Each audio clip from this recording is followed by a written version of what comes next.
love and time. You wouldn't normally think of those two as related. We all experience love. We all experience time.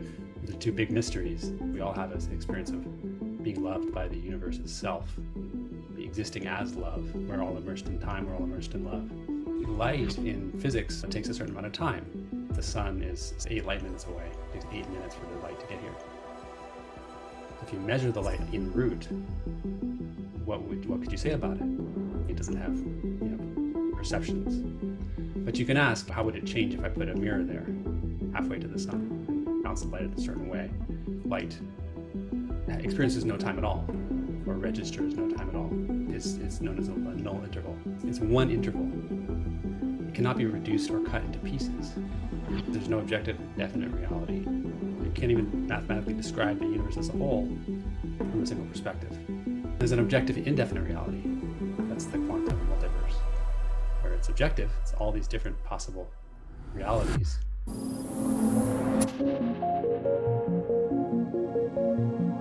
Hello, friends. Welcome to another episode of Potential Paradigms. Have you ever had a moment in your life where your heart's secret desire, your intention, was shockingly met outside in the outer world?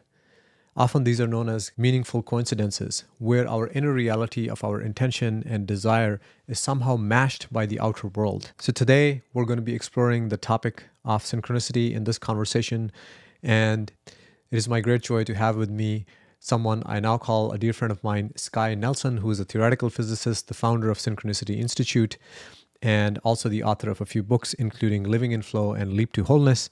And what I love about Skye is that Skye is a maverick who is a spiritually informed scientist studying a topic like synchronicity. And on the other hand, he also walks his talk. He's an engaged citizen, always taking inspiring action in the areas of politics or climate change and other issues that affect us all. So I met Skye at a conference a few years ago, and we shared mutual stories of synchronicities.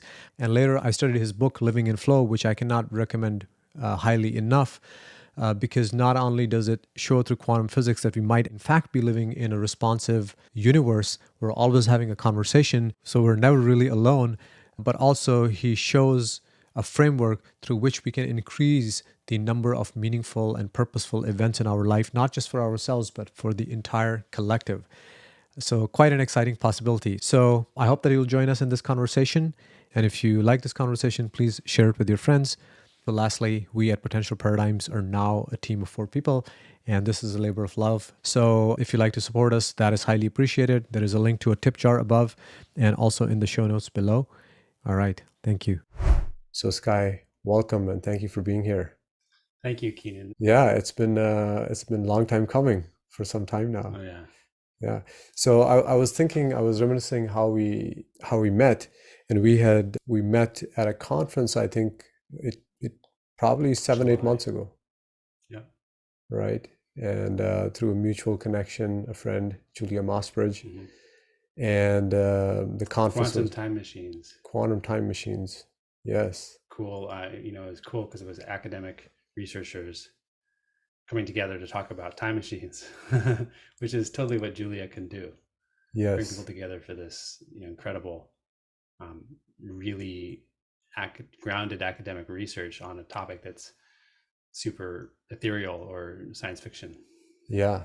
Yeah. I remember when I saw that title, I was there just for one of the social gatherings, and I couldn't believe that such a conference was actually taking place, especially under the umbrella of the theme of love as well. That was also part of the title. Theory of love and time. Yeah. Their organization is Tilt. And yes. I love the connection between love and time. You wouldn't normally think of those two as related. We all experience love. We all experience time. They're two big mysteries. But the way that that Institute of Love and Time connects those two is pretty interesting. Yeah. And it's really about unconditional love. The sense that we have of belonging in the universe. Not so much about, my understanding, not so much about the feeling of love I have for you or somebody else in my life that I'm married to or in relationship with. That's more personal love, but the sense that we all have an experience of being loved by the universe itself, existing as love, I Mm. think is pretty interesting. And that I can see related to time, which is we're all immersed in time, we're all immersed in love. Yeah, so maybe let's sort of get into that since you have opened this direction. So how would love connect with the flow of time? Well, that's a big question. Yes. um, you know, like where I'll take that is uh, my journey. I'm interested in connecting science with the inner world of the journey that I've been on in my life. And that journey started when I was young, studying, you know, the traditions of Satchidananda and Interplay yoga, from Vedanta, various traditions, and studying other traditions like mystical spirituality and Christianity and Islam, Sufi Islam, Taoism. You know, lots of different angles all come at the same actual approach. Satchidananda talked about truth is one, paths are many. Mm. So I was raised with this idea that there's one experience we're having, like there's one reality, although there's actually many subjective realities, but it's all part of one cosmos, right? And yet there's many ways of describing that, the truth of that reality. So I was always interested in finding a diverse set of ways of perceiving things, and maybe finding a unifying principle, which is, you know, what brought me to physics. Mm. And you know, in all traditions, love and light are both kind of unifying principles in all the spiritual traditions. In physics, light is foundational and love doesn't really exist. So that's interesting. Yeah. Right there.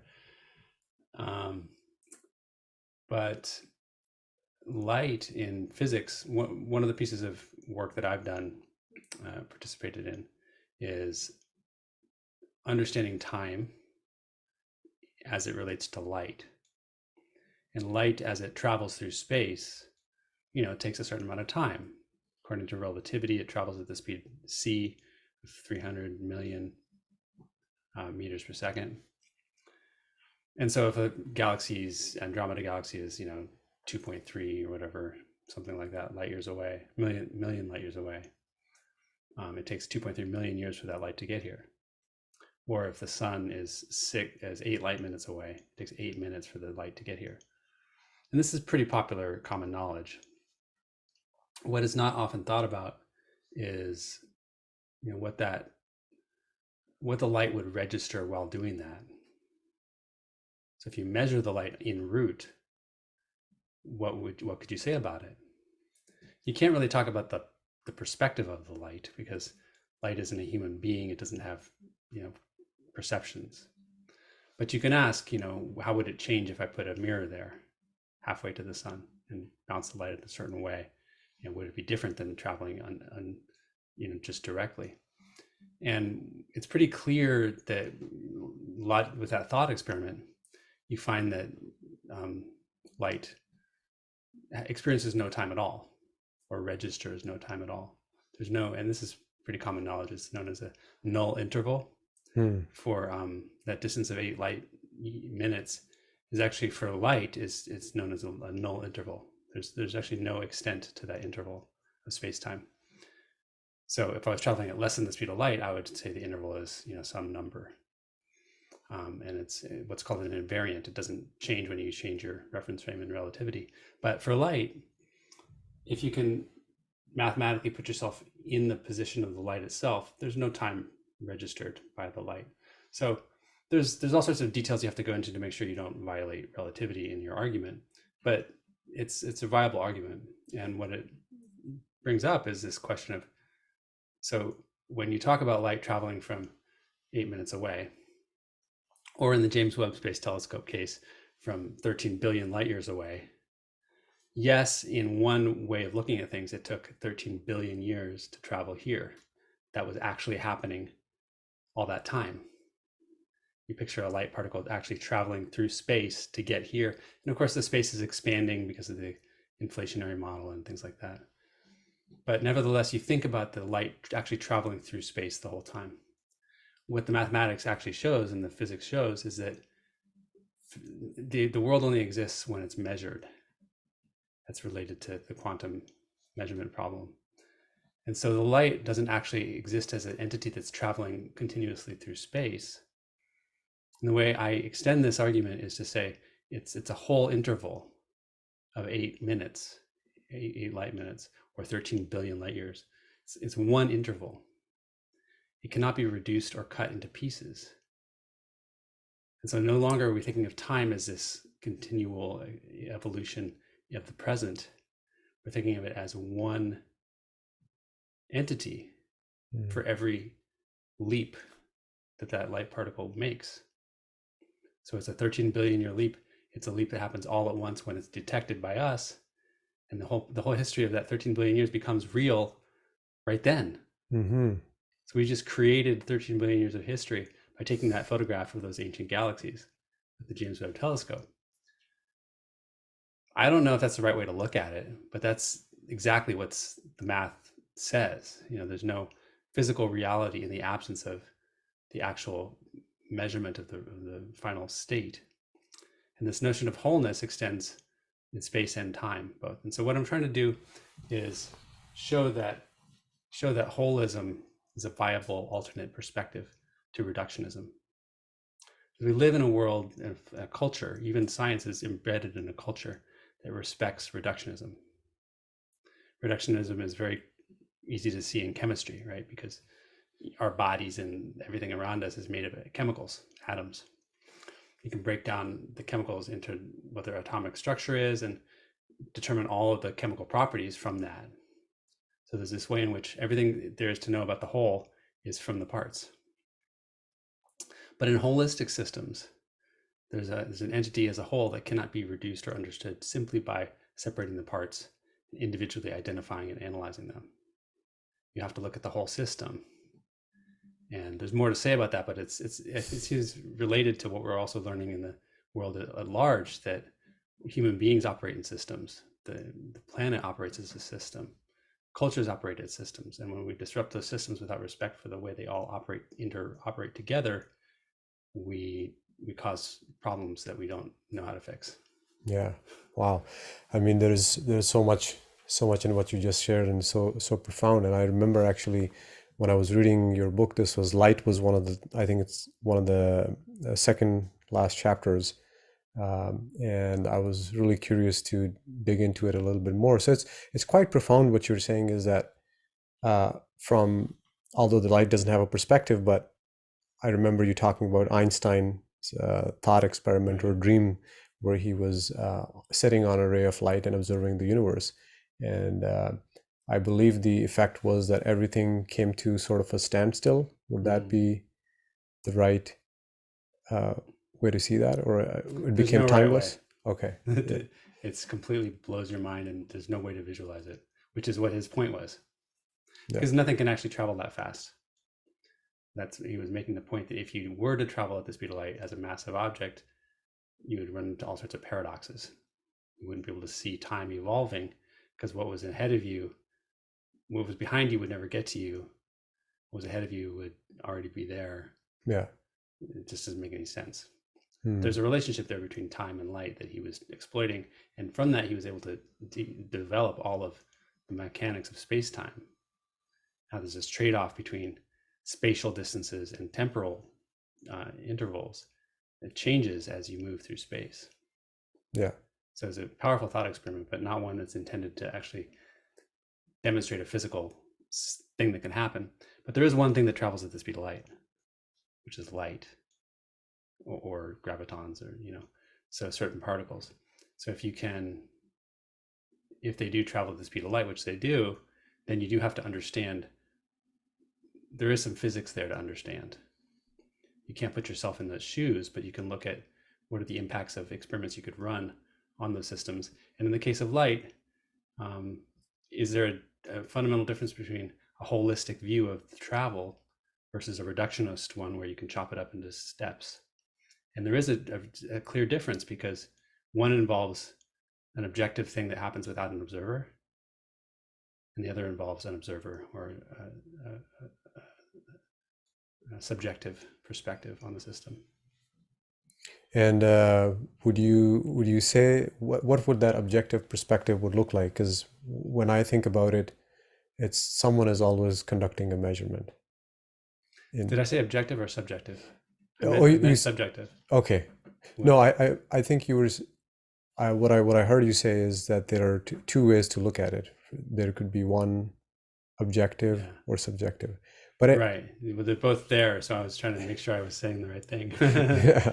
So there's an objective nature to observation where um, there's no objective. What I say is there's no objective, definite reality. Mhm. There's no overview of the universe from some conscious perspective or some, you can't even mathematically describe the universe as a whole from a single perspective. So just to ask, from my perspective on Earth, what's happening on a star far away is meaningless, except for the data that I get from my telescope. I'm actually looking at the data, then I'm connected to that data. There's a reality there. To actually talk about that star right now, when I'm not looking at a telescope, is a meaningless proposition Mhm. because there's no objective, definite reality. There's a subjective, definite reality, right? That's what we are all experiencing all the time, our own subjective, definite reality. And there's an objective, indefinite reality. That's the quantum multiverse, where it's objective, like it happens with or without observers, but it's not a fixed, measurable thing. It's all these different possible realities. Yeah. So if you want to talk about reality as we're used to it, you have to talk about the subjective, definite reality. Yeah. Yeah. I love this. I mean, it's amazing because it weaves into almost makes it mystical, and yet Yeah. you're also grounding it in science. So quite a few directions we could take it in, but I'm curious out of my own as I was preparing. One of the things I was thinking was also in my own spiritual journey, this idea of potentiality or possibility, right? It's there in the possibility when we look Mm-hmm. at in physics with the all the possible places where an electron could be at, Mm-hmm. perhaps described by the wave function. And then we have what we call perhaps an actuality where the measurement takes place. Right. So you, I think in your book, you describe uh, that all in the wholeness is just a totality of possibilities. Would that be accurate? Sure. Yeah. And so somehow what we see as actual, whether it's circumstances or measurements we are making, in some way, they are, is it accurate to say that they're already within the whole? They're present within the whole? Yeah. Yeah. That's a good picture. Hmm. So wholeness in its relationship to reductionism is kind of like the relationship of the multiverse to the universe. We can reduce one to the other. We can reduce the whole to the part, but acknowledging that that's the perspective we're taking, super important, because that's the only way to get an actual measured result is to take a perspective. Analogously, the only way to get an opinion as a human being is to take a perspective, right? Otherwise, you have to stay in an ambiguous state of not knowing. Hmm. So there's a connection there to maybe a desired state of human consciousness where we actually remain in not knowing, able to sit with that wholeness without getting sucked into someone's perspective, or at least recognizing that that is a perspective, that is a set of values. So I mean, that's not physics, but it connects. I try to connect the two with synchronicity, that we're constantly receiving experiences that um, I think of them as coming from the whole. If you think of your life as not just a little moment in time, but part of a journey across your lifetime, or even across the last hour or whatever it is, you can look at these different sizes of timelines. But there's a time to it, an extension to it. So we think of time usually as a moment, like a point. Point is zero dimensional in a piece of paper. Instead, think of time as a line, something that has an extended quality to it. So this whole conversation we're having is one moment, not a bunch of consecutive moments. they're tied together as a whole. You can start to experience the sense of wholeness that I'm talking about, as opposed to reductionism, by not dividing up your day into individual moments, but seeing it as a journey that you're on. And as soon as you start to describe the world as a line, as an extension, there's an arc to it. There's some kind of meaning that evolves, or a narrative that evolves from that. And so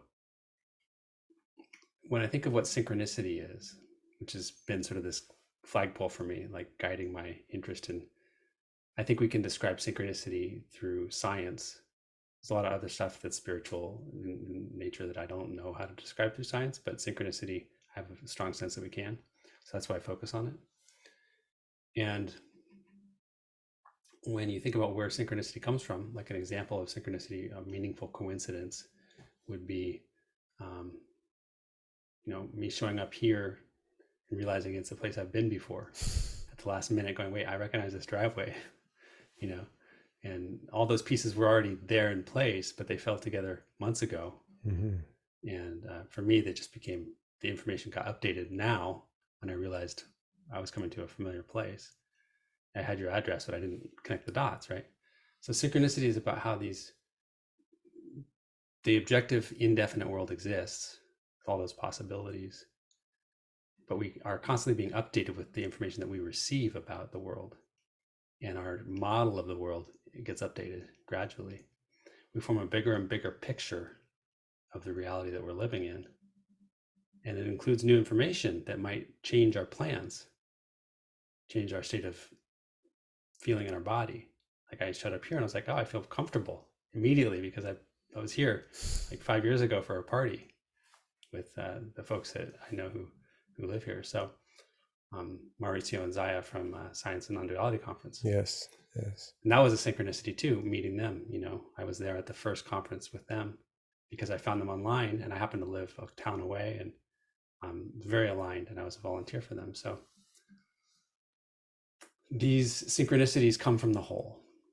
To get back to your question about the multiverse and the universe and the whole and the parts, when we see ourselves on a timeline journey as part of a whole, then it's not surprising when people or houses or events, like a cancellation of a meeting, happens that connects in some sort of acausal way that you can't explain.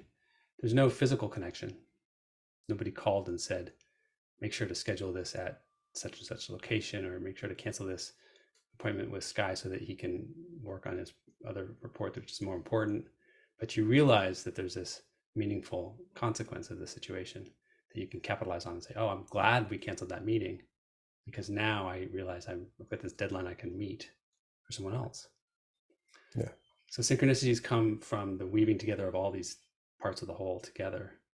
When we can be aware of our expectations and let go of some of those expectations, see the whole unfolding in our lives in a novel way, then we start to make more room for that synchronicity and experience flow, in our activities. Yes. Yeah, I'm glad that we are coming back to synchronicity, and maybe we'll take a circle back because I had a few other questions there, but we can stay with this theme that's so important to our day-to-day life as well. And so synchronicity often is considered something that's usually often equated with serendipity, where it's like something positive. But I know that you have made a distinction that that's necessarily not the case.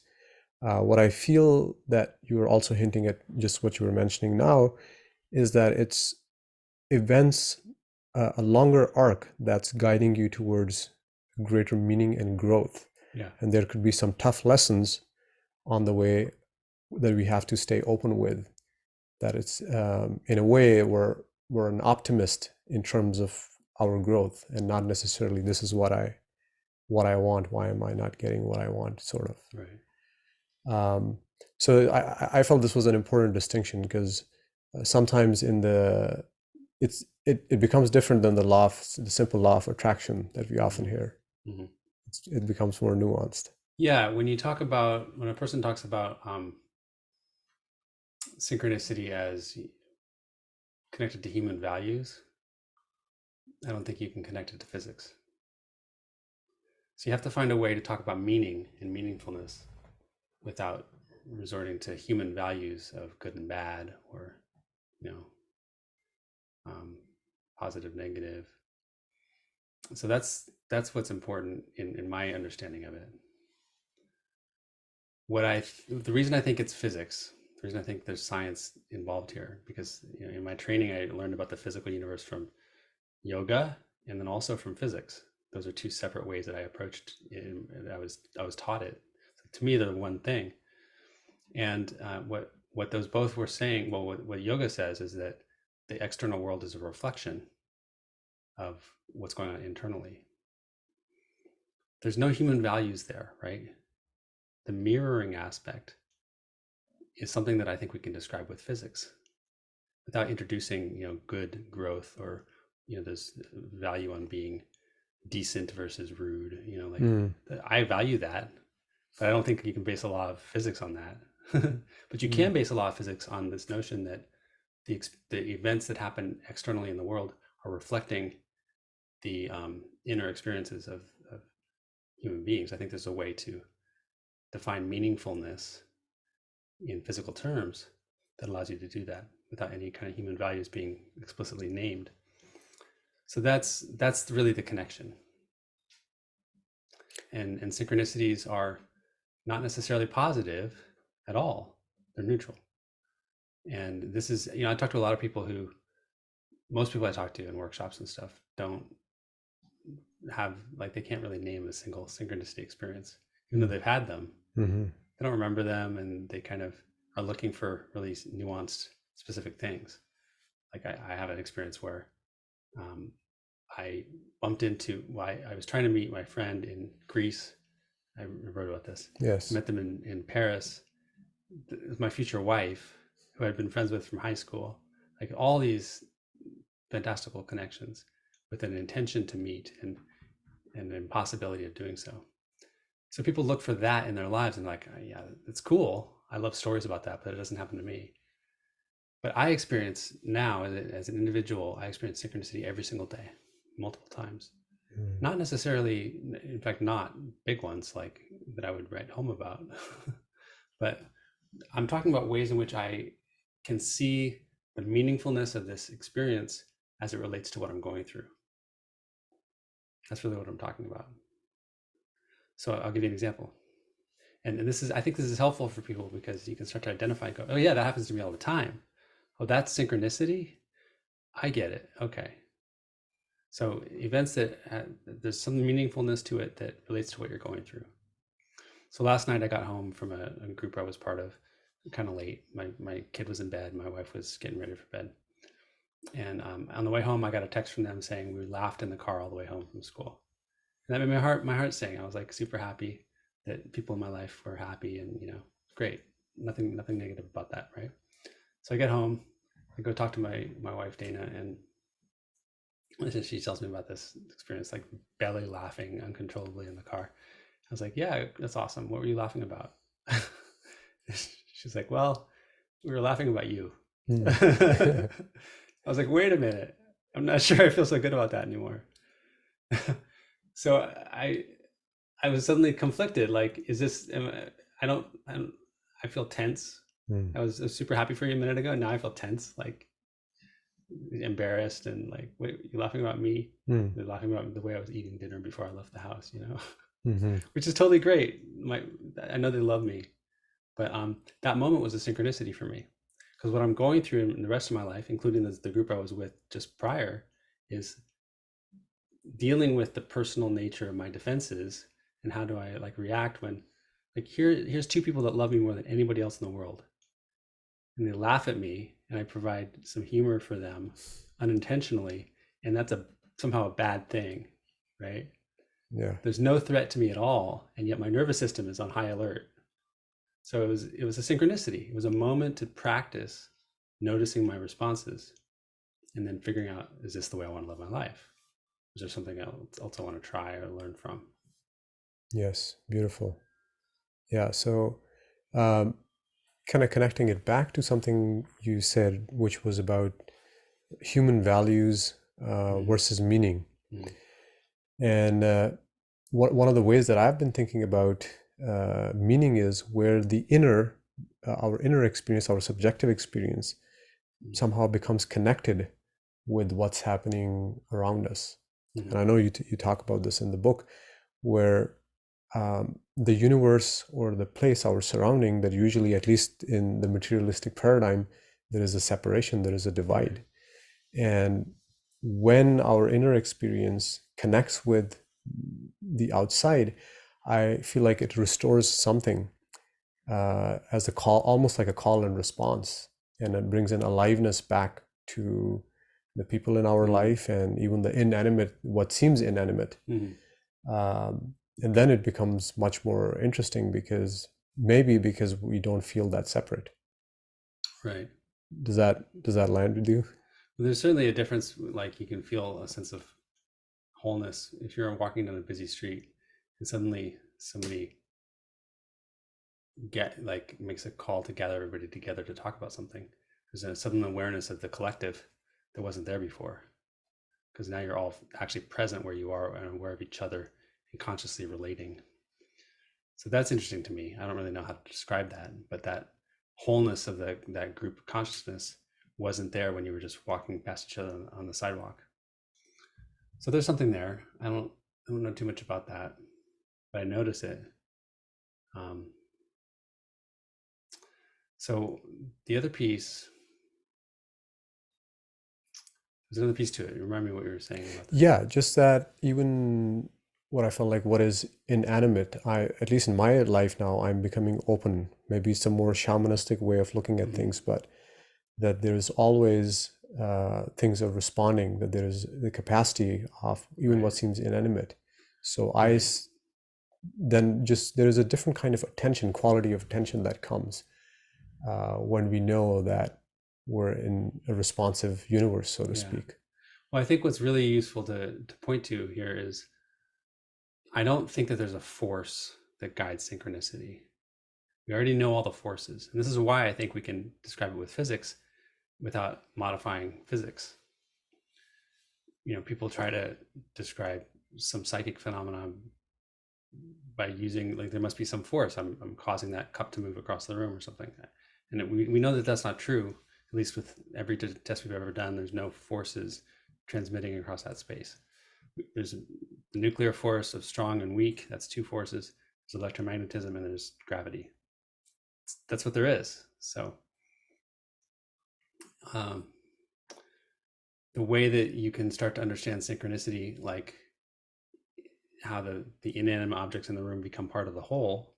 So as you were saying, kind of alive, like part of the meaningful dance of meaning in the room, is through understanding the multiverse, all the different branches of how things could go and how those interrelate, and can you choose or influence which branch you end up on? That's how you get to the particular one that seems unlikely. So let me break that down a little bit. I never used this example before, but it happened to me once. So that's awesome. Use it. I was having this argument with somebody at a theater. We were seeing a play, and in the intermission, I turned back and we started chatting with the stranger about this stuff. And he's like, I don't believe, this inanimate objects are part of any kind of orchestration. Is just like you were saying, there's some kind of orchestration as a whole. And I was saying, my example would be that actor just went and during the intermission set a bottle down on the stage, Coke bottle or something, empty Coke bottle. Like, it would be meaningful to me if that bottle was kicked and fell over, or I said if it fell over. We were talking about this is what happened. We're talking about the bottle, and the bottle is upright, but it could be sideways, could fall down. And that would depend on a lot of factors, right? That you don't have any control over.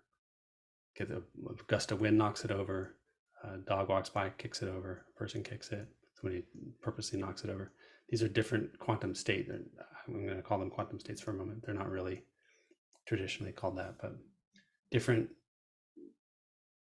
discrete outcomes. And we just had this conversation, we using that bottle as an example. So it was an unsatisfying conversation. we went back to watching the show after the intermission, and the bottle was still there. And about 2 minutes into the second act, an actor accidentally kicked the bottle and went flying across the room. And it was just a moment of like, that's a meaningful connection to what we were just talking about, where the physical world had a set of circumstances which happened, affecting an inanimate object that reflected the meaningful nature of what we were just talking about. There was another possible reality where that didn't happen. Those are two branches, right? And we ended up on the one where that did happen, not because there's a force causing the bottle to fly or the person to get forced to go kick it by my mind or anything like that, because somehow we ended up in the branch of the universe where that happened.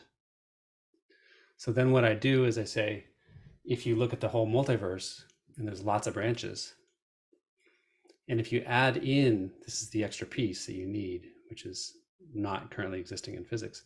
If you add in the nature of our own qualitative anticipation of reality, of experience, qualitative experience being like the feeling of enjoyment or pleasure, or the feeling of frustration, or the feeling of, I talk about filters, like experiencing a sense of belonging or exclusion. These are qualitative experiences that we're constantly actually anticipating. If I go to an event tonight with people I might be anticipating, I might feel excluded, and I'm kind of nervous about that. So this anticipation, I think, is what highlights some of those branches. Our conversation in the theater about the bottle highlighted the branches on the tree where that bottle fell over, sort of emphasized those. So in a sense, I'm talking about affecting the future, but really we're talking about a timeline, as we discussed earlier, that's a whole, right? So it's all part of a holistic region of time that's co-affecting itself.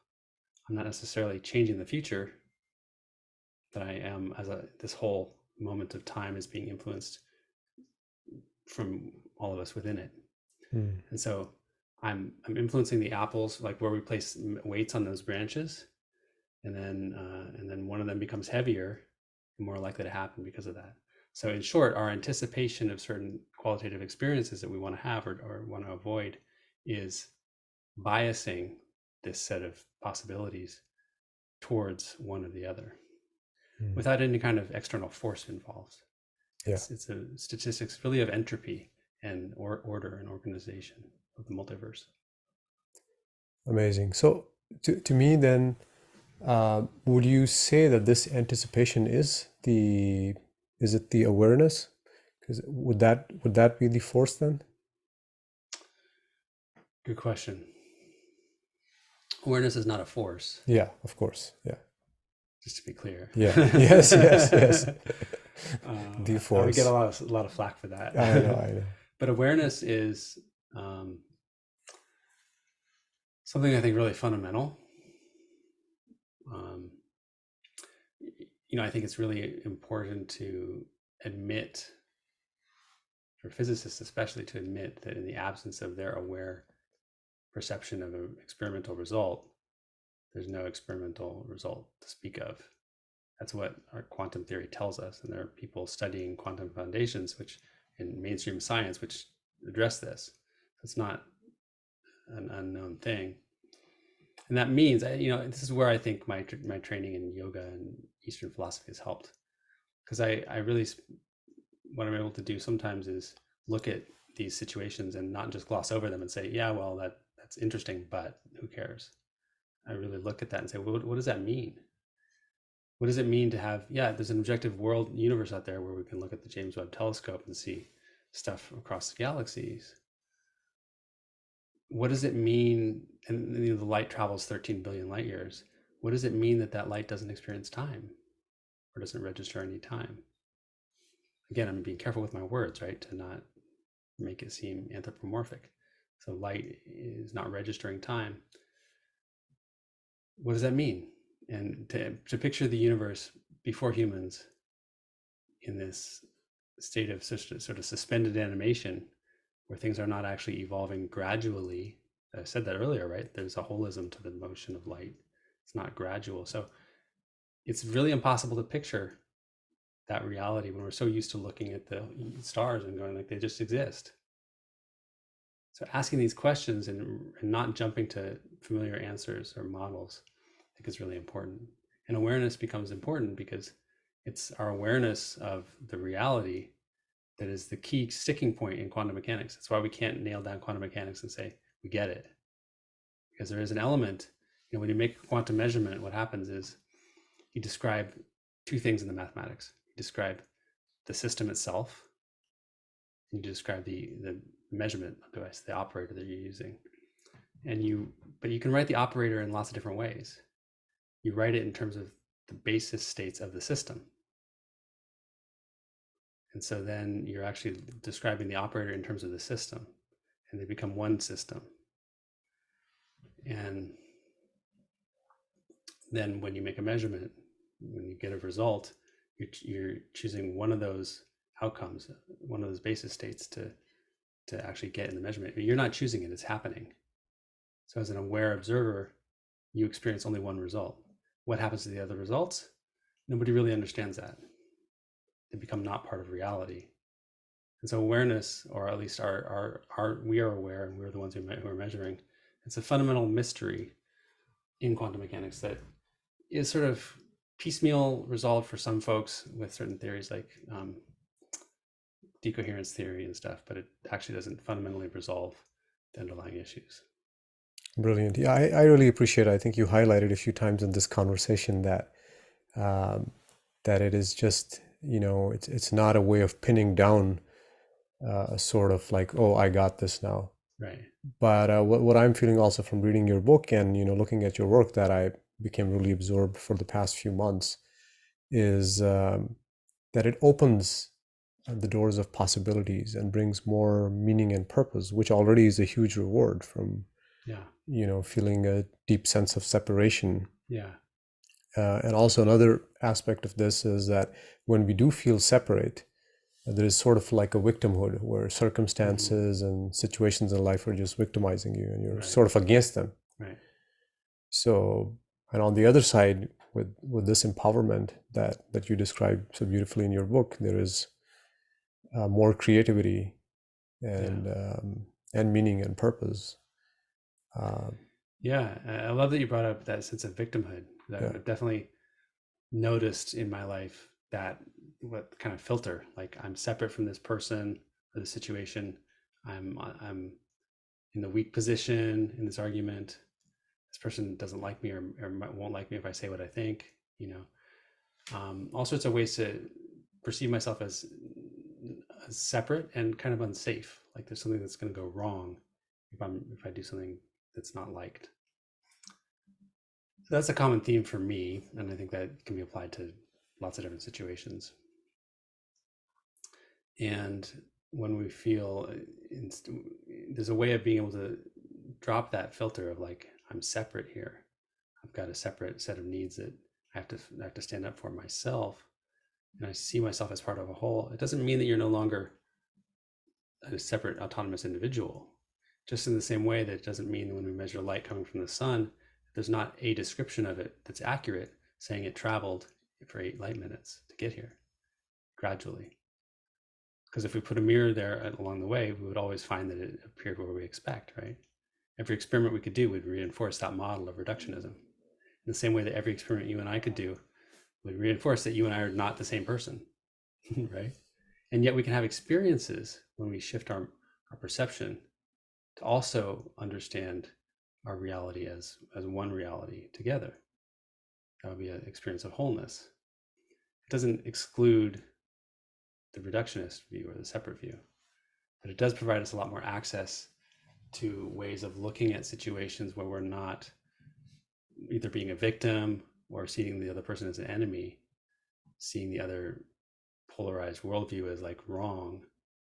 And I think this is really important in the current state of the mind of the world. It's not even politics, right? Politics is being run by the states of mind of human beings in the world. It's sort of all over the place. And when we can see ourselves and our opinions as opinions on a spectrum, influenced by our values, influenced by our experiences, and actually see how that's relative. But some of the values we share with other people who think really different from us are similar. And I think that sense of wholeness allows us to also see that our part is not the whole picture. So coming from whatever view I take, I'm on one end of the spectrum, but I actually have a very clear sense that I'm not sure that that's right anymore. The more I've explored with other people who are different from me, I've been like, wow, that makes a lot of sense. I get why you would feel that way. And so it's a practice for me to be like, how do I lessen my certainty about what's good in the world and open up to the synchronicity? I think synchronicity's been very effective at showing me situations where I realize I'm wrong. That's a great model for synchronicity, right? It's going to show you where you're wrong. And if it's reflecting you accurately, it's going to make you think you're right, showing you situations where you get even more angry until you finally realize and have an experience where you realize that your perception is wrong.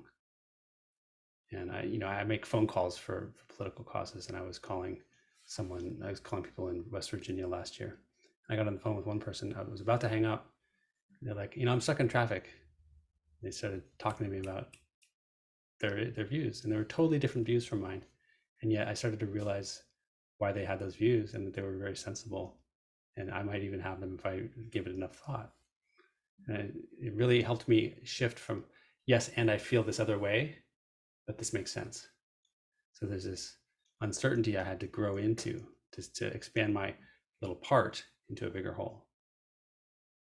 And I think uncertainty is a super important part of experiencing more synchronicity, because you have to open up your filters to see opportunities to be with people that are different from you, or take suggestions that don't make sense to you, and wait and see how they unfold. Wonderful. I could talk about these themes all day with you. This is so awesome. So two things were coming to me. One is where you were mentioning about the so we have these scientific paradigms, right? And you have the materialistic paradigm and a non-materialistic paradigm that you are, sort of pioneering in this particular way, and you're also suggesting that quantum mechanics kind of pushes us in that direction. And we were talking about experience, because experience is always primary as human agents. Right. So one thing that was coming to me is that part of the reason I feel like we stick with certain paradigms is because we have a certain kind of experience. And because I find it hard that if there was somebody in a mystical state, like when we were talking about Einstein and relativity earlier, and we were talking about his dream or thought experiment, right, where he was on light. So that almost seemed like that from that mystical state or position, he was able to derive or unfold a new paradigm. So often I feel like when people are so, adamant about the materialistic paradigm, and now it started to shift in a big way, recently. But I was in academia for a decade, and I could feel that you were a total outsider when you were even trying to talk about something beyond the materialistic paradigm. And now I have compassion, because I can see that it would be impossible that if you actually did, in fact, experience the timeless, even if for the smallest fraction of an instant, right, that you would go on making a case for a materialistic paradigm. Yeah. So it seems like there is this deep connection when, the scientific theories or even perspectives in life that we have with how our experience is. Yeah, and I think when you think of synchronicity as a simple, meaningful connection rather than like a big meeting in Paris, just something that can happen every day, you start to go, oh, okay, well, I see that. Everybody I've talked to has had those kinds of experiences. They find the right book at the right moment, and they weren't looking for it. Something, there's a lot of research I've found on chemistry and how big breakthroughs in chemistry are serendipitous. People happen upon the right information spontaneously. I've had experiences where I go to the movies, and the previews to the movies or talking directly about something I'm dealing with at work, or like with my wife or something. Like, wow, I needed to see that preview, but obviously I didn't plan that. So when you start to see those connections, but you don't have an explanation for it, you're kind of at a loss. And there is an explanation. It's chance. There's some number that represents the probability that could happen. It happened. It fits the model. What I tried to do is show that there's a different model, which is consistent with everything we know about quantum mechanics. And it does add this piece of awareness and experience, qualitative experience being an important thing. But I also talk about quantum states more specifically and how to generalize those in ways that I think are not really controversial. Shouldn't be controversial. They are a bit, but I don't really push the envelope that much, And then you say, look, this is a better model, right? It's more comprehensive. It covers a phenomenon that we've experienced, that you've experienced yourself in a small way, without making you actually change your worldview. There's a whole history of the fight between religion and science, right? So actually, what I find is most physicists I talk to about this stuff who are not open to seeing synchronicity as a physical phenomenon are still thinking about the debate between science and religion that's happened over centuries in kind of the same way. And for me, I've just moved on from that debate. Like, I don't see that as relevant. I do see it as relevant politically. Like, there's book burning going on in the US right now, right? So that's a real threat. Fundamentalism is a threat to science. That wasn't even happening 10 years ago as much, like in my awareness. I'm sure it was happening, but not in my awareness. So even before those actual threats, there's a sense of a latent threat between science and religion. And I think that I'm just checking. I'm not sure if the last thing I said was true, but that's okay. Yes, it's fine. It's fine. My point being that for me, we can have a better model that incorporates some of the most important aspects of spiritual experience, meaningfulness, having a meaningful inner world, making sense of the world, and comes back to love, having experience of love and lovingness in your life, feeling cared for by the events in your life and by the universe as a whole.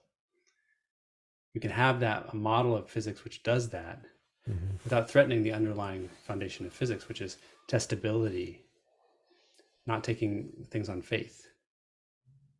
We can actually explain some experiences of faith with this model by saying when you take action towards a certain goal, you keep building momentum with sort of relevant actions, you move on that tree. There's this objective multiverse tree. You're moving along towards more apples because you're keep consistently working towards the same thing. You increase the likelihood of one of those apples happening. So you can sort of sit back knowing that you don't know how you're going to get that lead for your business. You don't know how you're going to get that result for your paper, but it happens synchronistically. And that's kind of like faith, right? You kind of trust that it's going to happen. Yes. So there's some real benefits to having a model of science that is friendly to the notion of synchronicity, but that doesn't threaten the fundamental principles of scientific method. Yeah, I like that. And that, one thing that comes is when we're talking about testability, right? Yeah. I feel that at some level, we have to draw the line of what it is that we can test. And earlier we were talking, for example, about awareness, and a few times in this conversation, we went on to, the different models themselves as perspectives and their purpose being for us to become more open. And of course, I feel like many technologies and many new paradigms can come through the perspectives we hold, but they're not the ultimate, right? They keep evolving, and we have to remain flexible.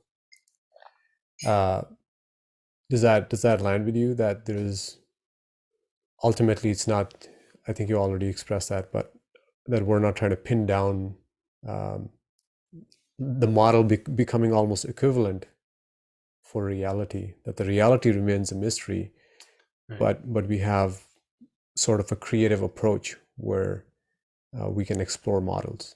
Well, I think that it's always a model, and that's important. In religion, sometimes it's like this is the reality.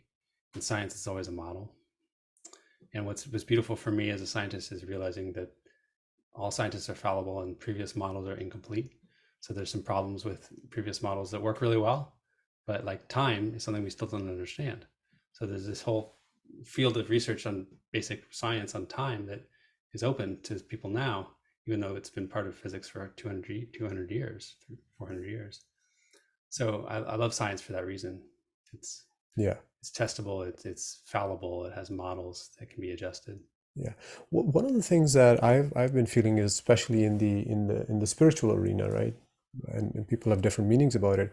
I feel in a way, true spirituality is very rigorous with exactly this Yeah. testability, because it acknowledges something that oftentimes uh, when science becomes like a religion and we construct theories that deny our subjective experience, or which in this case connects to quantum mechanics perhaps, where at least the observer is being valued, that there is something going on here. Right.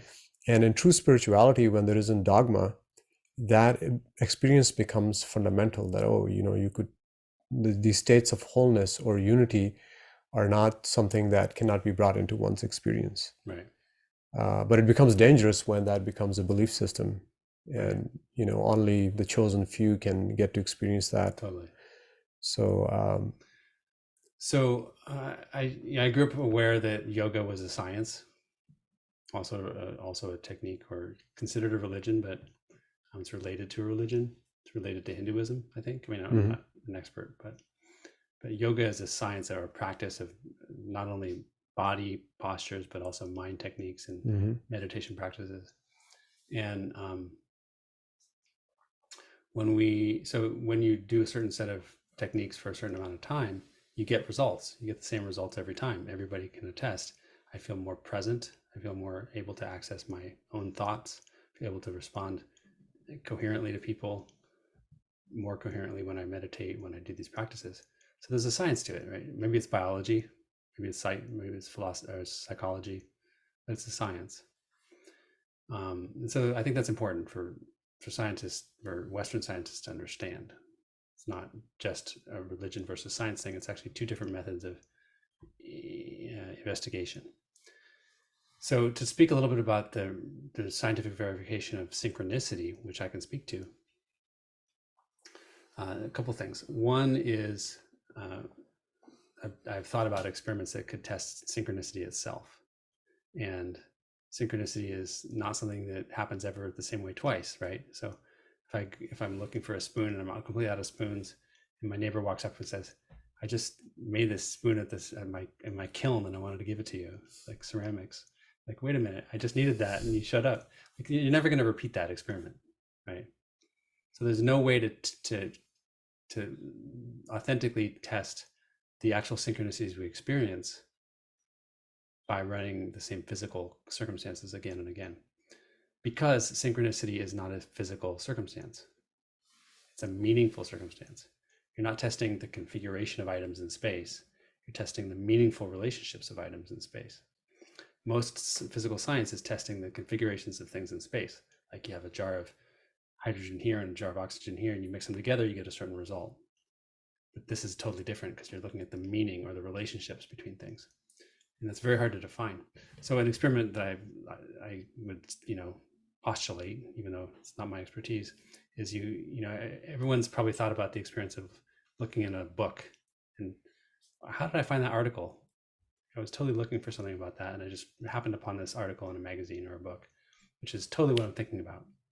So you could design an experiment where you have a set of well-coded, meaningful data sources, books, magazines, and experimenters who go in with some need. Here's the thing, it has to be a genuine need. You can't say, I'm going to focus on cars and then see if I can find a car in the book. You have to have a real need to solve a problem. This gets back to the anticipated experience thing. I genuinely have a need to address this question in my head about cars. Then you would be more likely to find an article that's relevant to you. So if you can set up that situation where the meaning is very clear, and then somehow code the results so that you can determine how likely is it that somebody finds the needed results, relevant results, you could then start to code the likelihood of, and whether they're experiencing synchronicity, getting help in finding that information. That's, I'm not a psychologist, but that would seem like a psychologist way of doing it. Yeah, I love it. And actually, it was reminding me that something I do from time to time, which is maybe a little different. Sometimes with a certain intent and curiosity, I open books at Yeah. random to see what comes up. And Yeah. oftentimes I feel like that part of the mastery is to have that genuine curiosity and anticipation and openness. Yeah. And that actually connects with something you brought up a couple of times. You used the word faith. And I find it interesting because even in life, when we have big, the big wow synchronicities. And I remember when I actually met you, I had one of the biggest ones. And I don't know if you remember, we got to talk. That was one of our initial conversations. Yeah, I do I don't remember what it was though. It was me ending up being at Mount Shasta when I had an intent to be there, but everything went against that, and I had given up. And then mysteriously, I got routed there without my knowing.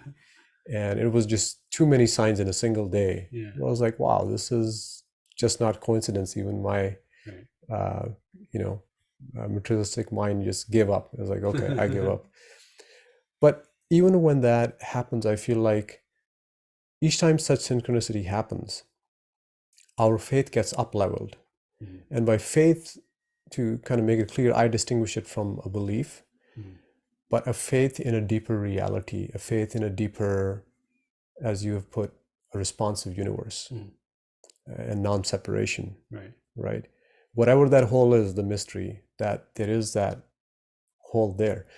But what I also find interesting is that that faith is always not accessible. And the little synchronicities that you're mentioning, the everyday ones, if you're open and notice, that are happening all the time, they remind, at least to me, it's like, oh, forgot that, see?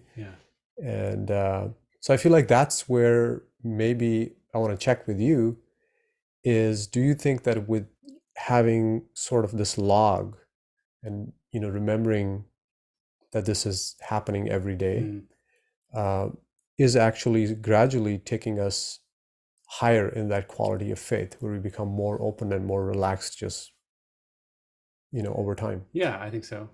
And the first line of my book, Living in Flow, is, I hope that after reading this book, you won't say to yourself, what are the chances of that? Or something like, wow, that was weird. That's the line. I don't want you to say, wow, that was weird anymore. Yeah. Because it's not weird. There's a methodology to it. The universe is responsive. You're gonna experience situations in this multiverse, which we're starting to understand a little bit more about. And it's more and more clear that we live in a multiverse experimentally. Not totally clear, but and you're going to experience situations that challenge you in just the ways that you need, as you say, to up level your experience. I'll give you an example of up leveling, because it's kind of a vague, I like the dramatic term. I'm going to up level. I'm going to go from Mario 1 to Mario 2 or something, video game style. For me, like, I do notice shifts in my life at certain times when I call it a synchronicity path, and I experience like a bunch of things that are sort of related to an aspect of growth that I'm going through, a way that I'm uncomfortable and trying to become more myself. And so one of the ways in which, like, this is a little personal for me, but I realized a year or more ago that there's ways in which I don't love myself very much. I don't treat myself well. I think I started noticing even little things like, I do want to eat that piece of toast, but I might not make it for myself because I'm just not giving myself that pleasure. Or noticing, like, I do want to make the business decision a certain way, but I don't really believe I can do it. I do want to rest, and I'm not going to. Just I started seeing something clued me into, like, this is happening for me. I think it was a relationship I had with a group of guys, and I realized I was in conflict with them a lot, and it was related to me not being at peace with myself. So I started noticing and paying attention to the synchronicities. Where else does this show up in my life? I started noticing I'm just not giving myself what I want some of the time, like not very nice to myself. And I started seeing this critic show up. So that's it's a big journey. It's going to take me a long time to get through those different layers. But one of the things that's happened as I've gotten clear on some of those issues, what's holding me back from enjoying who I am, is new levels of like ability to engage with difficult problems. I was describing the situation with my family, and there's more situations now where I'm able to be under the gun with my family and be fine. And so we actually have a great day instead of being caught up in argument. You know, like can't tell you the number of times we've been traveling, visiting some city, like we were in San Francisco recently, and started to get into this back and forth argument. And it was like, oh, if I love myself a little bit more here, I don't have to get upset about what she just said. I can go a different direction. And it's really changed what I'm available for. So now, instead of getting caught up in this narrative of like argumentation, I'm experiencing more joy and happiness in those situations. And so I'm able to deal with deeper things like, how's my daughter doing as a teenager? You know, it's very different from how am I like dealing with this argument right now in the moment. It's like there's a broader vision that opens up. And I've experienced this in my work environment too. Like when I become more capable of managing my own emotions, I'm more able to actually solve real technical problems with groups that I couldn't do before because I was caught up in personal dynamics. So I think we can up level through watching the synchronicities happen in our lives. They help us up level to new levels of like, what kinds of problems are we capable of tackling? What kinds of situations are we capable of experiencing that are just generally more fun over time, more satisfying, not caught up in the weeds as much. Yeah, that's amazing. I actually, this reminded me of when I was reading your book, and there was, you mentioned Gary Zukav's work, and feeling is something that you're alluding to, that the synchronicities and the challenges in life are exposing what we need at that time. Right. That it's presenting exactly what we need to face to up level, as you say. So it was interesting because when I saw that, I went on a different trajectory. I ended up exploring 2 books of Gary Zukav. So I'm very grateful for that. That's great. In a way, there was nothing new, but I think just the way that he framed that was so meaningful to me at that time that, and then I came back and I took from where I had left. So this feeling, I think it's a very practical point when people think about how do we increase a more meaningful or purposeful life. And one of the sentences I remember in your book was that if in this book there was one thing that you could take home, that was to feel more, to feel more fully. I'm curious to know why you, or what brings that emphasis for you on that. 2 things. One is that I think feeling is what's driving synchronicities. So I think we think that we're in a neutral playing field. We're actually in a sort of Google search for our feelings. We're having a feeling of frustration. The car won't start. It connects to a feeling of frustration over what my boss did. And I've got to go to work right now and he's going to be mad at me or she's going to be mad at me. It's all connected to this feeling that I'm having inside me. And the car not starting is a synchronicity, which is destined to happen because you're anticipating this very experience of being frustrated and angry in this relationship. So I think I meant to look it up, but there's a Catholic scholar from the 1600s or 1400s who talked about that emotion seems to be at the base of mystical experience. When we have a strong emotion, we seem to be surrounded by these kind of meaningful synchronicities more often. And it's kind of like Murphy's Law, right? There's a version of that.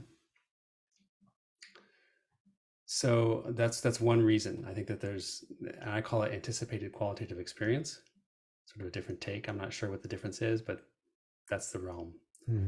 So feelings, I think, are somehow actually intertwined with the physical universe. Put it that way. I don't know how. The other thing around feeling is that I'm passionate about also applying this to the way that we perceive the world, because if what we feel is affecting the synchronicities in our lives, then what we choose to feel and think about becomes relevant for the way that the world evolves. You know what I mean? So my perception, like the data I get from the world, is not neutral. It's filtered by my brain, and also filtered by my feelings, my past history, what's maybe pain stored in my body is influencing what I can hear and see. And a great example of this is when somebody gives you a compliment, but you're not ready to hear it. It's not going to land for you. You're not going to get nourished by it. You're going to turn it into like, well, they don't really understand what I did wrong or something. It was easy, but they're complimenting me, but it was an easy job. Deflect it. So that's a way of saying the data I'm getting isn't matching my worldview right now. I'm feeling negatively about myself, and I'm getting positive information. I can't really receive that. I have to alter it. And then my feelings are negative. Feelings are like frustrated or disappointed or lonely. But if we change the filter, stop that. Back that up. We don't have to change the filter. Let's not jump to fixing stuff. Let's jump to seeing the filter. It's really about awareness, which you brought up earlier. Becoming aware that we're seeing things through this lens. I can just feel the deep breath that happens automatically. I back away from my opinions, my need to like do something about it right away, or have an opinion and argue my point, and start to just see, oh yeah, when the situation happens, I do have a way of changing it, undermining the positive or amplifying the negative or whatever it is. I think that our filters and our minds are amplifying what we want to believe. And that's the real problem that we're facing with disinformation. It's like we're living in a big Google search. Synchronicity is Google, right? It's bringing us the results that amplify what we want to believe about the world already. And then we just keep getting more and more of that and believing it more and more, feeling like the people who are jerks are more jerks than we thought. And I think that's a situation we have to try and understand better. And the filters in our minds are actually affecting the synchronicities out there in the world. It's my belief about it. Yeah, I resonate with that. And actually, one way that when I was reading your book and I was exploring this within myself, because feeling has come, at least in my spiritual journey as well, has come into the forefront in the past few years, that actually the feeling is also cluttering intent. It's hard to, unless you really contemplate or have been looking at something, oftentimes it's not even clear what the actual intent is. Maybe a knee-jerk intent, but when you look at it, the filters could be associated with that, and you have to peel some layers to kind of get to what the intent is, and then how that is, as you were saying, linked to the outcomes that were being shown. Right. It's like, why am I getting things that are hurting or are not seem to be in alignment with some deeper intent? Yeah. So now I have to, it's like, okay, there's something that I'm holding on to or not feeling fully, that I have to kind of do some work on that. Yeah. And I think that we're all driven by emotions. And I'm surprised often by how much I am. I thought I was a logical person, but I'm driven by what I want, what I don't want, I'm afraid of. And it causes division, causes separation for me. Like I feel separate from people when I feel like they don't understand my emotions or they don't care about how I'm doing. So becoming more aware of the filters that we're having in our perception allows us to back away from automatic reactions, getting into conflict with people that's unnecessary. Some of it's necessary, but some of it's not. And allows us to feel more connected, I think, to each other. Totally. Yeah. I wanted to say one more thing Yeah. about a conversation we had recently, you and I, about AI. Mm. You sort of turned me on to this idea that came around, AI. I plugged into Chat GPT my question about what's my value, what's my purpose, what are my goals, Mm-hmm. what are Skye Nelson Isaac's goals, and it basically sent me a bio. It created a bio for me from the internet. Oh, wow. It was totally accurate and more accurate than I could create, and it made me start thinking about how it can be used either to worsen or to improve disinformation. Not because we need an external tool to do that, but because we ourselves need support. I think that we need support as individual humans in dealing with reality sense making. AI can help support us in making sense of, is this information true or false? That's one thing. How do I feel about this information, and how is that influencing my perception here? Am I ignoring stuff that doesn't fit my worldview? Those are things we need to learn how to do, I think, in order to feel happy in the world right now, because otherwise we're just lost in somebody's telling us we should be angry about this thing, and we're just not sure if we should anymore, because none of it actually feels like that's the true reality. Yeah. So instead of questioning everything and getting sucked into those rabbit holes, we can start to create support structures that allow us to understand the way our minds work. Also understand that synchronicity is going to come in and create situations for you which reinforce what you believe. So you have to look even deeper at, like, what's my underlying belief here? I mean, I've had relationships where I feel like I keep experiencing the same breakup, for instance. Going deeper, I realize I've got a belief that I'm not worthy of, I don't want that word, that people don't really love me. So I don't ever actually feel loved by these people. So I keep creating that same situation. I had to get deeper than those relationships to see what was true in me. So I think like we need tools and support in getting underneath the surface feelings to understand how we're sense making about the world and deal with the misinformation and the different clans of argumentation. Yeah.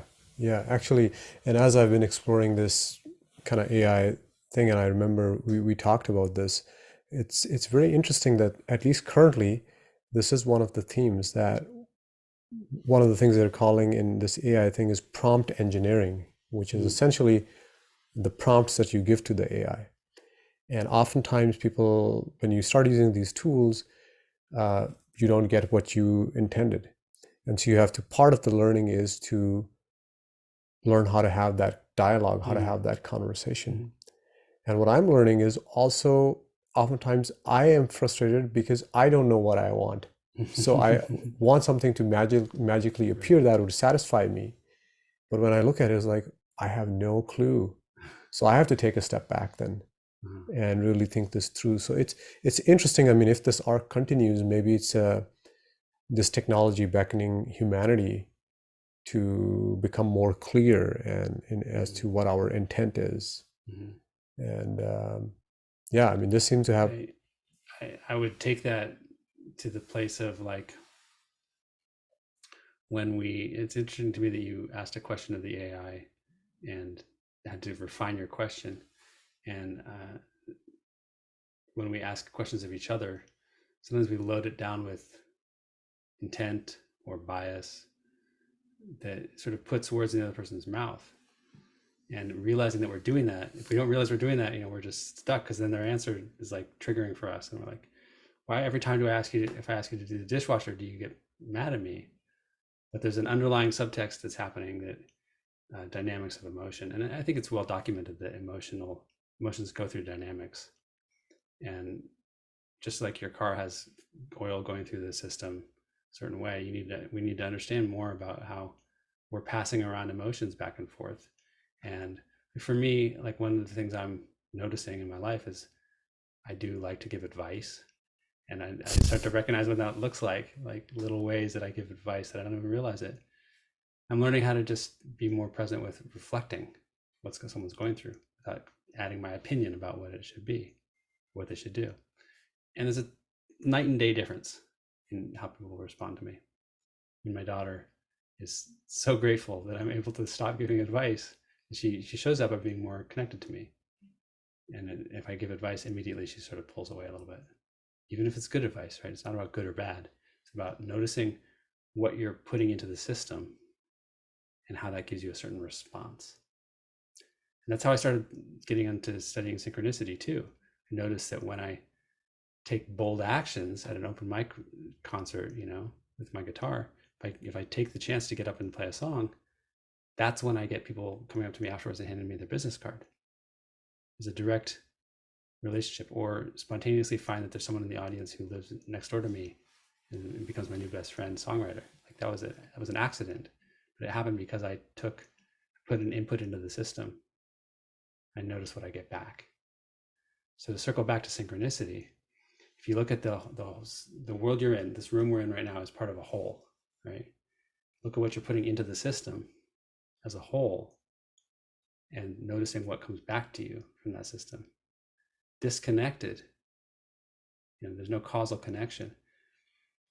Noticing if you get feedback from someone that you feel personally resistant to, there might be some actual aspect of that feedback that's useful to you, even though there's a personal block, because it's coming from the whole, right? So seeing everything in your life as a synchronicity, it's helping you get closer to who you want to be in your life. That's, I think, the ideal for me. Yeah, really, thank you. Because you're articulating something, and I think we've done this a few times in this conversation. It's a very important point of, I think what you just said is about how everything then becomes synchronicity, and not that special thing in the future, right, that has to take place. Right.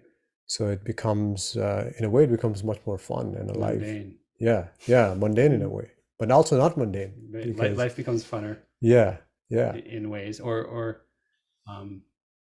filled with learning and growth and lots of different emotions, and it's rich, I would say. Yeah. One thing that just came to me is sometimes I wonder recently what is meaning.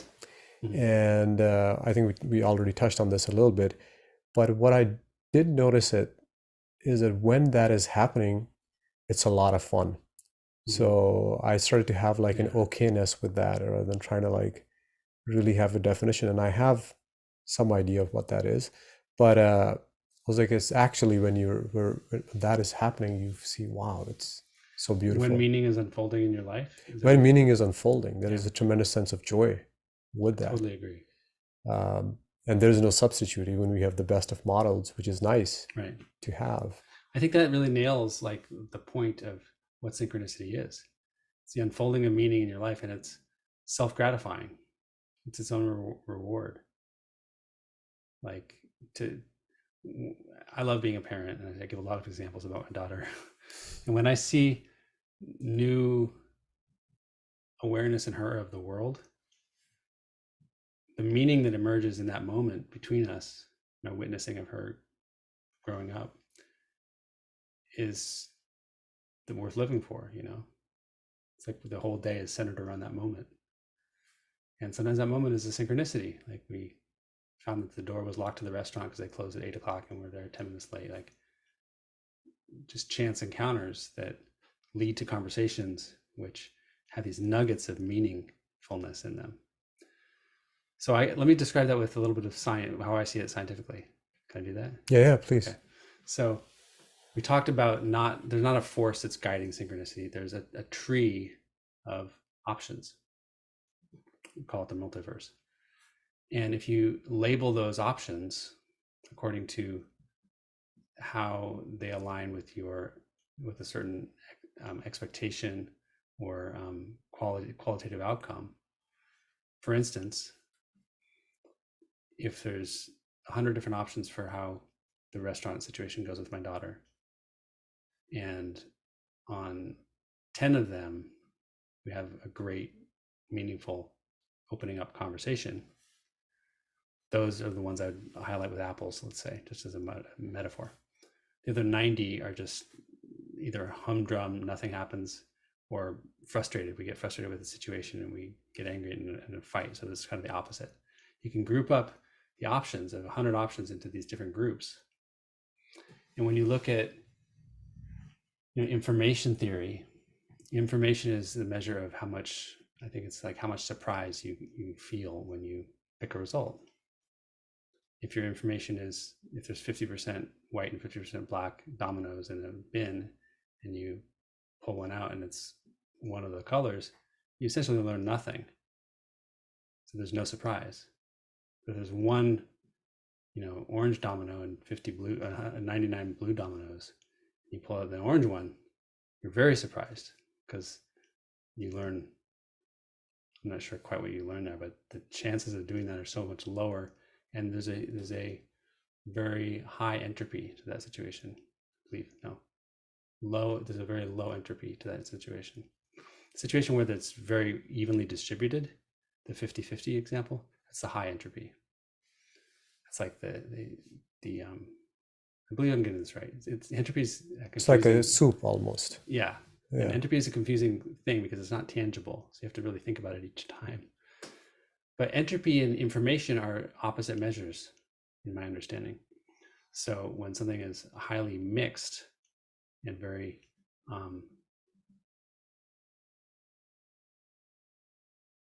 high entropy, there's very low information in there.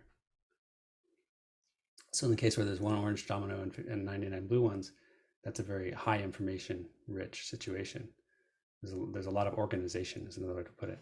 So back to the example of the tree, if you organize those branches according to the outcomes, 10 of them are over here with a positive meaningful conversation, if they're 90 or not, then you've created a meaningful separation between the options. If you mix them all together, then you have a meaningless situation. Or if you don't have a clear distinguishing factor between the two options, then there's this sense of there's no meaning in it. But if there's a very distinct options where we have this really meaningful conversation together versus we have no conversation, then we can call that a meaningful distinction, and you can quantify it. So the branches of the multiverse are essentially quantifiable in a way that allows you to say you can say whether a synchronicity happened or not based on the meaningfulness of the situation. And it's interesting that you're connecting the element of surprise with meaning. Yeah. So one thing that could take it so much ways, but maybe just a quick touch up on something that you said earlier about values and certain, preferences that we might have. Could also be emotional preferences or reactions. But at the same time here, like I feel in just the conversation we're happening, where you mentioned certain perhaps emotional things like surprise, or another thing that when this meaning is unfolding, you could have a sense of gratitude. Mm-hmm. Do you think that there are some kind of universal set of things that we feel that come from that wholeness? Maybe when I was mentioning that, to me, it reminds me of like platonic values, like that are not necessarily in the human realm of separation, right, but are something that come from that wholeness. I was just at a conference with a friend of mine named Michael Amster, who's a doctor. He wrote a book called The Power of Awe. So awe immediately comes to mind as a prehistoric fundamental experience or emotion. And we were talking about like what qualifies, what makes an awe experience, what draws us to it. It's the sense of like, babies seem to feel awe when they come into the world, right? They're just open-eyed. There's no judgment going on. Just absorbing information. And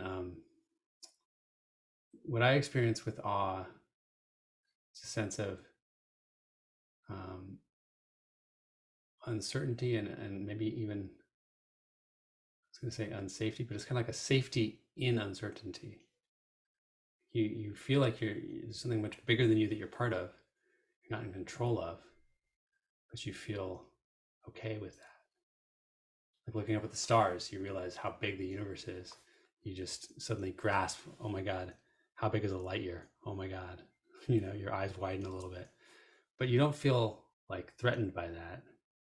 You just feel like more in awe of something bigger than yourself that you're part of. Yes, I think we seek that experience. totally.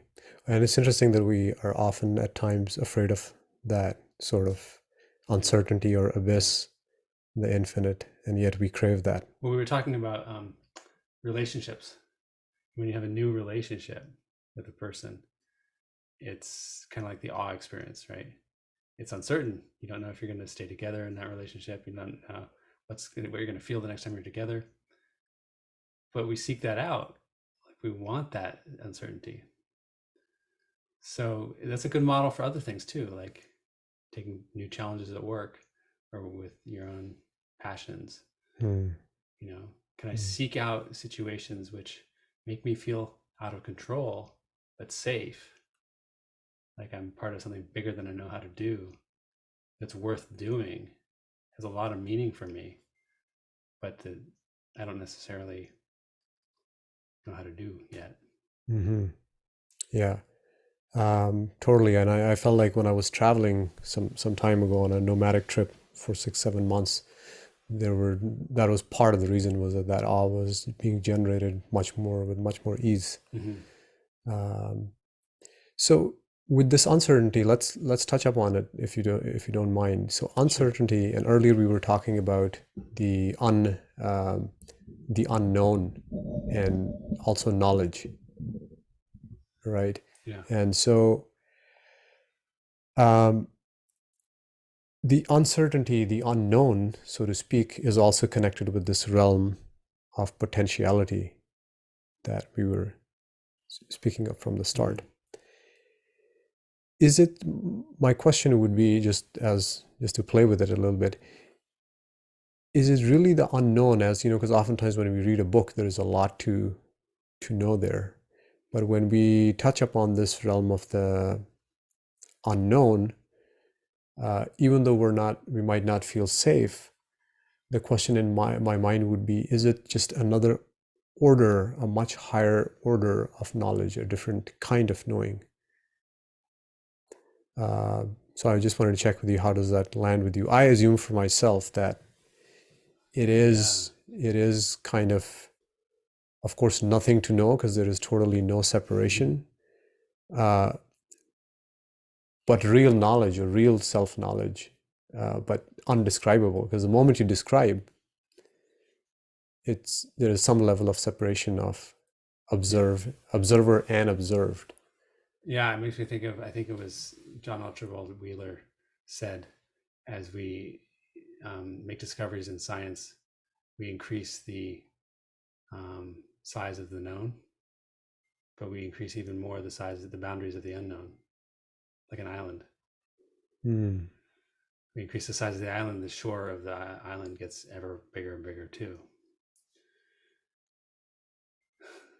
So I think, I mean, I love that. I think being in uncertainty, I think we seek that in those experiences of awe.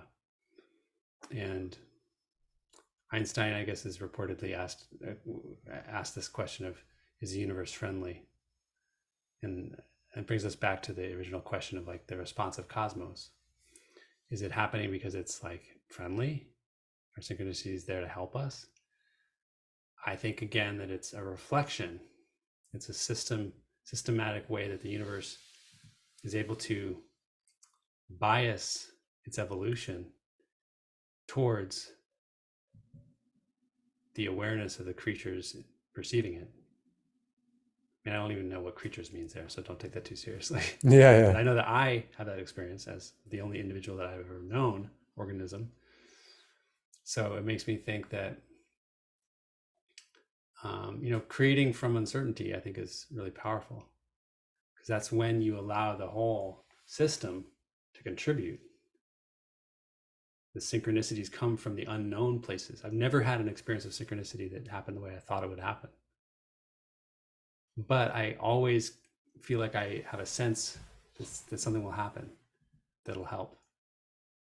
it's kind of faith. I have a workshop I'm leading at the end of the month. It's like I didn't know when I should set it up, but 3 months ago I was like, I'm going to choose this date. And then as that's gotten closer, different relationships have happened. I met someone that wanted to co-teach with me, and it's like the timing has been formed around that decision I made to set that date. So I worked with the uncertainty of the calendar and all these people that weren't even in my life at the time to allow something to be created through my choice of the date, and everything sort of falls into place. So I think uncertainty is a huge part of that. Like I don't know how it's going to unfold, but I do set an intention, not just an intention, an action, a choice around which I then try to watch and notice, how do things fit into that? And just as a simple example, I do find that my brain gets really involved with scheduling. I think I had to reschedule our appointment, and I almost canceled because I was afraid of something else happening in my life, and I was going to have to deal with that. And that never manifested. It was all a product of my brain, So I notice how my own filters get in the way of actually smooth flowing of these scheduling experiences. And often I'll be given an opportunity to do something like our conversation, and it fits right perfectly in my week, but I can't know that in advance. It just sort of unfolds that way. That's like one application of allowing synchronicity to influence and lower your stress. Yeah. And it's interesting. It was also perhaps a different word, which is equivalent, is openness. So from what you were just describing, I was like, yeah, that's also keeping open to, we don't know how it unfolds. And maybe coming back to that element of surprise, that I would like to be surprised with, how magical it could be. Yeah, I mean, we do like surprise, like those relationships, right? We like to be in unknown territory if it's something we enjoy doing. So how do we bring that to our work life, right? Where there's like these expectations, you're going to meet a deadline, make a certain amount of money. How do you build in an okayness of the unknown, which I think also allows people to be more human and more present in relationship, less demanding and less bargaining and more relating, less transaction and more relating, so that there's a sense of like, we're going to get to the end result. It's gonna be positive for everybody. It's gonna have a certain amount of money at the end or a certain timeline, whatever. But there are, I read a book by Frederick Laloux about teal management. Teal is a color, but it represents a spectrum on the integral system. And it's in the book actually from a couple of years ago. And there's some techniques you can use to be less rigid about the expectations of how people operate, more trusting in people's autonomy and the way that human beings interact, and still meet the requirements for running a successful operation. I think that's really inspirational, and synchronicity, I think, can play a big role in that. Totally. Yeah. So are you talking about living in flow in this case? I included a reference to Frederick Laloux's book in Living in Flow. Yeah. Okay. He wrote a book called, I'm not going to remember, Reinventing Organizations.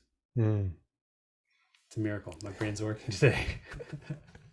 Nice. It's coming from the unknown. Yeah, it is. This was another thing that I was thinking of is rethinking organizations. There we go. Rethinking. Another thing.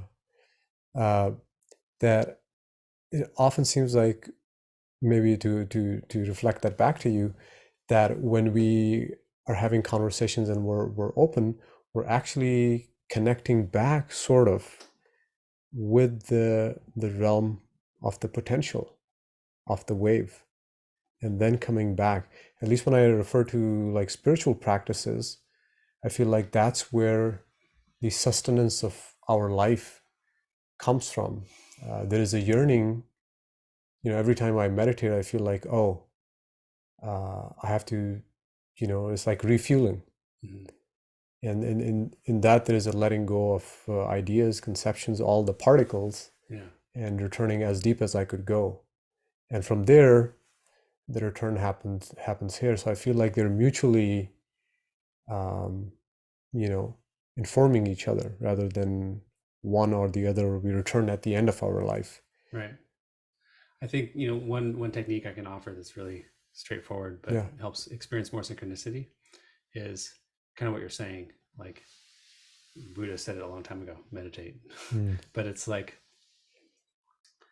take a moment before you do the next thing, not just to think about your list, but to reflect on everything all the unexpected things that have happened in the past 24 hours. I had this conversation in the kitchen with somebody, or I got a phone call, or the client told me that they want to do XYZ differently, or my kid is feeling sick and had to come home from school, or, you know, and each of these experiences can serve as a guide for ourselves. We can choose to let it be kind of a synchronicity. That's where I think it's super powerful, because people are like looking to identify, is that a synchronicity? Everything that has meaning for you is a synchronicity. So if I'm working on a project and my daughter calls home, says I need to come home from school, I also care about my family's, not just my family, obviously, but I care about putting time and energy into my relationship with my daughter. Sometimes I get caught up in not doing that for a week or two or longer. And I realize I've lost momentum there. So her calling to come home from school is an opportunity to rebuild that momentum. So we can look at the last 24 hours and just look at, what are the things that have come up for me? And what kind of momentum do I have in those situations, in those areas? How does this help me build some more momentum? Yeah. This actually brought something that I wanted to check in with you, which was obstacles. Mm-hmm. And in my own exploration, what I'm thinking more and more, and hopefully learning, is that an obstacle oftentimes is a way of looking at the situation. Mm-hmm. And so I've starting to become more and more suspicious, and I hope that that speed increases of when I define a situation in a certain way and see it as a roadblock. Right. Because again and again, it seems like life, the way that problems are solved or solutions come, actually remind me that that was not a problem. Right. And that was just a way at looking at things. And I think it connects with that uncertainty and openness, particularly that, you know, you're pointing to, that we don't know how it unfolds, and also to not have an agenda. And, you know, many spiritual traditions talk about is not to become outcome dependent. Right. So does that kind of land with you? Yeah. Or how do you see obstacles in your life? I know we talked about many things. I love to use the word suspicious. Yeah. It really lands for me. Like, my brain is telling me this is a huge problem, but I'm actually not sure that's true. Yeah. Like, I had my car. I got to a speaking engagement a few hours early one time. My car, as soon as I pulled up, the battery died, and I was there early so I could work on getting ready. Mm. So my immediate reaction was frustration and disappointment. Like, now I got to deal with my car. I don't have time to get ready. I guess I started to feel stress, and then I thought to myself, just what you said. I'm suspicious that this is actually a problem. I do have to deal with it, but maybe it's, I don't know, helpful. It turns out that one of the things I needed to do was get people to come out to my event. And I called the tow truck, and I also called a friend who lived in the next town, and I said, I'm here early. Do you want to go to dinner? And a woman driving by stopped to see if she could help, and I invited her to my talk. In the end, I had twice as many people at the talk because of the car breaking down than it would have if I just sat there in the car Wow. doing work. So I love that you use the word suspicious. Now, it brings up a phenomenon, which is an important part of my way of understanding synchronicity, that I call retroactive event determination. Circling back to the conversation about light in space, you have this holistic framework where light is not just traveling moment by moment across space, but as a whole, it traverses a whole journey. What that means is that the whole timeline of that journey is sort of flexible or adjustable until the end. till you actually observe it, the entire timeline is uncertain. It could have gone some other direction. So let's just hold that model of like adjustable, retroactive adjustable determination, event determination. Just to be clear, maybe for the audience, by retroactive adjustment, you would mean that the past is flexible. Yeah, past is flexible. And because it actually hasn't happened yet, because you haven't observed it. Mm-hmm. I'm not going to try and make the case for you that that's also applicable to your life, but let's just assume that it is. Then it's the same idea that what you're observing right now in your space is what's real for you. And everything else, whether it's people, objects, newscasts, books that are coming your way, whatever, all that is undetermined, hasn't happened yet. And so it's that last moment when you actually make a decision that that person or thing falls across your path, it's retroactively adjusted or determined to match what choice you made. So there's this flexibility to the cosmos that I think is mechanically there based upon this notion of retroactivity. The term I'm going to use is the delayed choice phenomenon, which is the quantum version of it. In the macroscopic world, it's totally not part of mainstream physics, and that's what I think is happening for synchronicity. But it allows the world to be flexible to us, to adjust itself, so we can actually make choices and have meaningful circumstances sort of adjust themselves to match us. Yeah. So I think that gets to your Yeah. It's a much more creative and mind-boggling to actually think of it. But it's reading your work and all spiritual practices, I feel like naturally lead to holding this perspective. So maybe things are still happening. It's interesting that before I didn't have this view and life still operated, and now I have this kind of flexible view. So let me present something that I think, and you can totally tell me if this Sure. is wrong. Because I often like to talk about time and also see having experienced certain states where time becomes flexible, slower, faster, or no time. So like right now we're having a conversation, and this conversation has always been happening in the now, which I would say is not in time. It's a sort of an eternity. And now if I put my hand in my pocket and I pick up my driving license, it has all this information about when it was issued, what my name is, and where I'm from, and all that stuff. The history. But the history has appeared in the now, right? That's what it how I describe it. So I become more relaxed and open now. Is okay. I am not even gonna be attached to any fixed past, right? But allow the moment to present that information. Yeah. I like the way you said it. Cool. Yeah, you're not attached to a fixed past. You're not denying that the past exists, but you're not attached to a fixed past. And you're allowing the present to tell you what the past was. Is that what you said? Yeah, well, I'm open in two ways. One is that whatever that comes out of my pocket that tells me, okay, this is the narrative. Yeah. And then second, which maybe is not too strong, is to at what level do I accept that? Because I feel like if we identify with the anthropomorphic story or identity, then there's a certain weight that I can take to my race or my social status, etc., etc. But the more I touch with the non-anthropomorphic dimension, there is a different kind of openness. Yeah, I think that especially when you say the non-anthropomorphic dimension, I like the way you say that, because it pulls away from the sense of personal interaction or personal meaning, and generalizes like, I'm getting this information from the whole, right?